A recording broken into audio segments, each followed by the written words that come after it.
This is All About Bitcoin, a show dedicated to all things questions and markets related to Bitcoin, little b for the currency, and Bitcoin, big B for the network. A collective journey to understand, apply, and use this innovation, all Bitcoin, all the time. I'm your host, Christine Lee. Let's have a live look at Bitcoin right now. The CoinDesk Bitcoin price XVX index currently at $44,352. Bitcoin slightly down about 0.3% over the past 24 hours. The most reliable reference prices for institutions since 2014 are now published under the CoinDesk brand, trusted globally as the leader in crypto news, events, and data.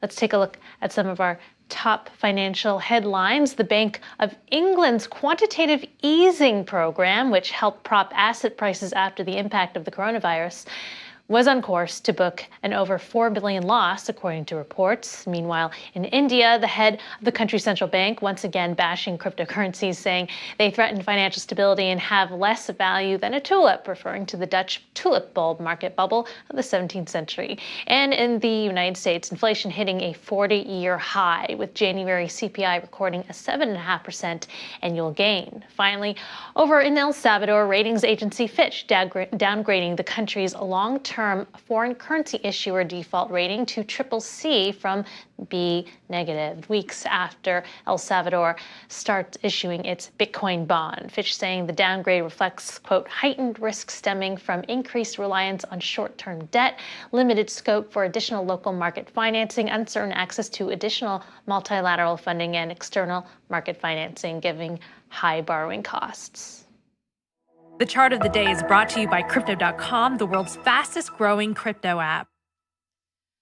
Okay, a lot of fear, uncertainty, and doubt out there, but Bitcoin is shrugging it off, trading pretty flat right now, Thursday. Some sideways trading amid a recovery in the market since the weekend following a plunge last month. But Bitcoin's seeing increased institutional demand 3 weeks straight since the dip. According to CoinShares, total crypto market capitalization has returned above $2 trillion. Taking a look at this chart, Bitcoin crossing its 50-day moving average earlier this week at the 42,500 price level. BTC has stayed above it since. Continuation of this price movement would imply strength and set Bitcoin for a move toward $49,000, according to CoinDesk's Sharia Malwa. Relative strength index values for Bitcoin hovering at favorable levels. According to FX Pro, the RSI indicator on the daily chart is still far from the overbought zone, confirming that the market is still far from overheating. All right, joining us now to discuss BTC price and more is Nick Mancini, research analyst at Sentiment Tracker, Trade the Chain. Hello there, Nick. So, sentiment that you're tracking today, what might explain Bitcoin's short-term price movements? Yes, thank you so much for having me on. I think some of the sentiment data that we're seeing explains the topsy-turviness that we're seeing in the market. So interestingly enough, you can look at sentiment from two perspectives, from a single day intraday perspective to a multi-day, multi-week perspective. And from an hourly perspective, Bitcoin actually was very correlated with sentiment early on. We had a drop overnight where we saw some prices dip as well. We had an increase heading to the morning. We actually flipped into bullish right when we had that weird spike just before the CPI news dropped. And then we became bearish again. And then right before the pop, we had, again, positive sentiment. So it's been very topsy-turvy and inline. But I think the more interesting factor is the weekly and the daily sentiment. Now, what we've seen is a much more bullish sentiment in the past week than we have seen in the past 8 weeks. So, I mean, we have a more or less night and day difference in terms of trader outlook compared to just a few weeks ago. We're at about 4 to 5 days of bullish sentiment out of 7, whereas we were 1 to 2 at best in that large bear downturn. So overall, traders are becoming a little bit more euphoric now that we've seemed to find a macro bottom. But at an hourly level, it is still very closely correlated with general price action. It makes it a very good kind of swing trade metric, if you will. I want to zero in on that inflation reaction because, a lot of the narrative argues that Bitcoin is a hedge against inflation, and lo and behold, we see a 40-year high.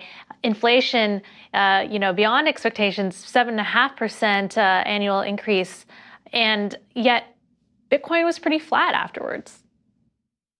Yes, and overall, if you're looking at the daily perspective, yes, you're 100% correct. So if you are a very passive trader or a holder, today looks like nothing other than a very average day after 7 to 8 days of bullish price action. But if you actually look a little bit closer, we can see the specific kind of hour by hour or even the 15-minute charts to see exactly what happened. So Bitcoin actually got a bit of a boost. I think risk assets were expecting a worse than expected CPI print, which has been kind of good for risk assets lately. A kind of a hotter than average economy has been good for risk, but it was egregiously high, the highest in 40 years, like you said, and that scared investors. And I think any kind of black swan or very tumultuous market event causes an immediate sell-off. But I always say, and I always tell our global community of traders, generally on days like this, the first trade is typically wrong. You saw a steep drop in Bitcoin almost immediately recover on the next hourly or following hourly candles. Now we're obviously hovering in that range that we created today, but the CPI print clearly created some volatility. But the fact that we're not dropping, the fact that we're not continually dropping or lower than where we were trading at yesterday, the fact that we're not lower, I should say, is cause for optimism. Because if CPI is high and you expect the Fed to make such drastic measures and Bitcoin is still hovering around the same range as where it opened today, after that news, that is a bit of a kind of eyebrow raiser in terms of future bullish price action. Yeah, and it could be argued that it was already priced in ahead of time and that now folks are concerned that maybe there will be more hawkish Feds around the world, central banks around the world, and anticipating that. What kind of headwinds are you tracking for Bitcoin? Yeah, so I think probably the largest looming headwind that I don't see as a negative, but I do see as a hindrance to positive price action is regulation. So I think eventually the Fed and the SEC and Congress will collaborate together on stablecoin guidance, on general crypto guidance in general, specifically DeFi and NFTs, kind of digging into that realm a little bit more because that's where the most risk really is currently. So I think any furtherance of regulation is going to create some uncertainty in the markets, and uncertainty does not bode well for positive price action. So that's probably the biggest headwind. But then the other one, I think, is this multinational kind of posturing that we're seeing between Russia, China, the US, El Salvador, other emerging nations, all kind of figuring out whether or not they want to add Bitcoin to the balance sheet or assessing it as an asset that they want to engage with or have their population engage with even too. So we just saw India with 30% tax. Russia seems to be embracing it. China is not. The US is still in limbo. So I see this. I see multinational strife as a potential headwind, but that could also be a tailwind. If the right country adopts Bitcoin or passes the right law, that could also be a big boost in the future as well. Yeah, in terms of tailwinds, a lot of institutional investment steadily building up. Even sovereign wealth funds, I'm hearing more and more about that, at least discussions being had, which is very interesting. So I'm wondering, what's your short to long-term outlook for Bitcoin? Oof, that's a tough one considering the volatility we're seeing now. Today, just based on what we saw and the fact that RSI is not completely overbought yet, I would say that, in the medium term, I would be shocked if we did not at least try to move into the 50K range and continually inch up to 49K. But we do know that Bitcoin is extremely volatile. We know that sentiment is in a position that can be changed with the right kind of headline. So even though we do seem to be on a sort of a bullish war path, given the recent Fed news and the fact that we should expect a Fed decision potentially in the next 4 to 6 weeks, I would expect some volatility as the market attempts to price in what it thinks is going to come over the next month or so. So mid to short term, expect volatility. I would not go all in, but I am continually inching into the market every dip or every kind of leg up that we make. And you mentioned the 50-day moving average on the daily chart. That's a very key metric. And if we can stay above 43K, I would be very bullish going into the future as long as we can steadily hold that level over the next week or so. All right, Nick, thanks for the analysis. Appreciate you coming on. That was Trade the Chain research analyst Nick Mancini. Coming up, U.S. Senator Elizabeth Warren's deadline for miners to explain their energy use and environmental impact is today. Stronghold Digital Mining shares what they had to say next.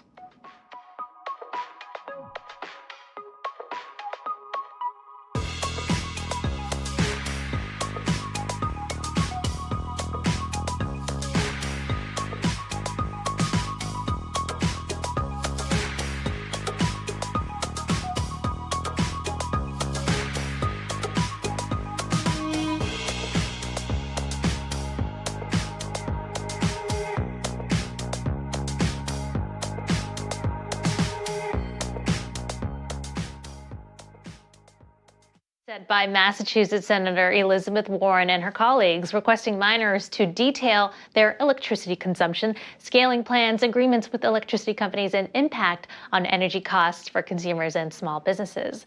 Joining us now with more is Greg Beard, CEO of Stronghold Digital Mining. Hello there, Greg. Thanks for joining us. So, Senator Warren wrote to Stronghold Digital Mining and many more miners to explain their energy usage and environmental footprint, and you've responded. So, I'd love to hear some of your key points.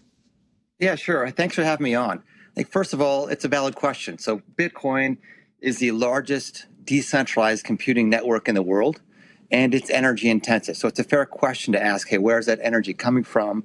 Is its consumption going to cause additional global warming, or will it cause for higher electricity rates, for those areas where it's being mined? So I think the question is fair. We love getting the question at Stronghold because we are first and foremost, our roots are in environmental reclamation, and the byproduct of that reclamation effort is power that we use to mine Bitcoin. And we think we're making the grid much more stable in our area. So I think just as a background, we responded, hey, here's who we are, here's what we emit in terms of our emissions, and we gave the background of the story of pollution in Western Pennsylvania related to coal mining and our efforts to clean it up. So I think just really briefly, there were more than 840 sites that contain the remnants of coal mining in Western Pennsylvania.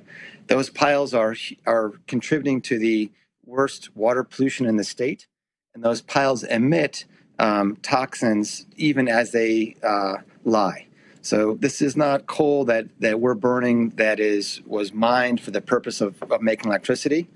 This is the coal waste left behind from the more than a century of coal mining that was used to make power, steel to build cities, and fight wars. So it was a nobly mined coal, and it just happened to result in waste piles that are now decades, in some cases more than a century old, that need to be cleaned up. So thankfully there are technologies out today that can be used to remediate these sites, and we work hand in hand with government and communities to identify and clean up these waste piles, and we have a unique technology to do that. It was expensive to develop, and the most economic use of the power today, as many might know, is to use it to mine Bitcoin. In terms of taking that power from the grid, we really are not doing that. So whenever the grid calls on us to serve the needs of the community, we shut our Bitcoin mine down and divert the power back to the grid to make sure that homes and businesses have access to that power if the grid needs it. And what's not being used by the grid, we use it to mine Bitcoin. So from our vantage point, it's a win-win for the communities, for the environment, for this decentralized network that we call Bitcoin, that your channel is about. So it's and we're happy to get the question and happy to respond to it. Yeah, I had a chance to read your letter. You distinguish between regular coal burning plants and coal refuse plants. So you're basically using that coal byproduct and using that to generate energy. And in Pennsylvania, there are more than 5,000 abandoned unclaimed mining areas, which I found interesting. So you're trying to really, use this space. I also read one of Senator Warren's questions was, there are reports that coal refuse plants are in fact more inefficient and polluting than new regular coal plants. I wonder your response to that. Yeah, so our plants were designed to remediate. So if you wanted to build a super efficient brand new plant for the purpose of making electricity, of course you would not build what we operate. So our primary purpose is reclamation, not the generation of electricity. So if you want to generate electricity, build a brand new, natural gas fired plant, and that's probably the most efficient means to make electricity today. But ours is really designed not for electricity production, but for reclamation. So that's my response to that is, hey, we are as efficient as we can be given that our purpose is reclamation, not primarily electricity generation. Mm-hmm. I read that the only pollutant that you do not eliminate is carbon dioxide. Nevertheless, you have 110 employees generating jobs in Pennsylvania. You plan to hire 30 more this year. Another question that she asked was the impact of your facilities on energy costs to local families and businesses. We operate in a grid called PJM, which is one of the larger electricity grid networks in the United States. And while we are very proud of the 2 plants that we have and the electricity that we're able to generate to serve our communities, we still represent a tiny fraction of the electricity production on our grid, around 1% or even less than 1%. And so whether or not we're on or offline, our contribution is really minor relative to the scale of the power sources that connect to the PJM grid, and it's really negligible. In fact, I would just go on to say that as the nation and as Pennsylvania converts more sources of electricity from conventional fuel sources to more renewable sources like solar and wind, keep in mind that solar and wind are intermittent sources of power. And the big advantage of having a demand source like ours that's running constantly, being used to mine Bitcoin, is that when those intermittent sources of power aren't available, like because the sun isn't shining or the wind isn't blowing, and that can happen very quickly, we can quickly, within a few milliseconds, certainly and under a few seconds, divert all of our power generation from mining Bitcoin to the grid. And it's essentially a great way to help this energy transition that we are all living through in the U.S. So by having these demand sources of power available, they're economic and much cheaper than batteries. We can really serve the grid and the communities by allowing more renewable sources of electricity to be available, but recognizing that those sources are intermittent. The traditional way that we've been handling that is through batteries, and batteries are really expensive and don't last that long. So this solution is a much more elegant economic solution to the problem that solar and wind are introducing to the grid. Yeah, it's an intricate, organic, and complex system. So thank you for explaining a bit about that for us. And it's an interesting discussion that we'll continue to have, the ESG debate in Bitcoin. All right, thanks for joining us, Greg. That was Stronghold Digital Mining CEO, Greg Beard. That's it for All About Bitcoin. I'm your host, Christine Lee, and we'll do it all over again tomorrow at 3 o'clock in New York. Also join us tomorrow morning at 9 a.m. for First Mover. You're watching CoinDesk TV.